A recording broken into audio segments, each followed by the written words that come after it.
And there's a couple of reasons why bad habits are so hard to get rid of. One is that when you've done something a lot, the pathway in the brain that kind of supports that skill or that behavior has become really well myelinated. I think a lot of people have heard about myelination, but basically the neurons that are involved in communicating for you to do that skill, they get wrapped up in something called myelin, which is just a layer of fat that allows the neurons to communicate more effectively, essentially. And when a pathway in your brain is myelinated, it feels really automatic to do that skill. So I often say, like, especially for anybody who is literate, writing your name is very automatic. You don't have to think about how to write your name. You don't have to think about how to make the letters.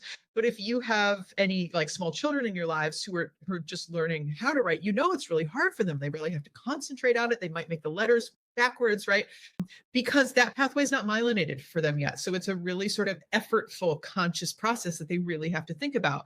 But once that pathway is myelinated, you just do it. You don't even think. You just, it would be kind of ridiculous as an adult to think, wait, how do I make this letter, right? Like, you don't have to do that. And so when you have a bad habit, it's myelinated, just like the pathway that's been myelinated for writing your name. And so I mean, can you imagine writing your name and someday somebody comes in and tells you you've been making one of the letters backwards your entire life? And you have to learn how to not do that. Like, you can feel how hard that would be to suddenly make a letter a different way. Even if it was not difficult to do it the other way, you'd really have to think about it because you just automatically write your name how you'd always written your name. And so with bad habits, they just happen automatically, like without thinking about it. And so when you're trying to create a new habit, it can feel very frustrating and kind of arduous because you have to think very, very consciously about the new habit. Just like if you had to suddenly make a letter totally different than you'd ever made it before, you'd really have to think about that.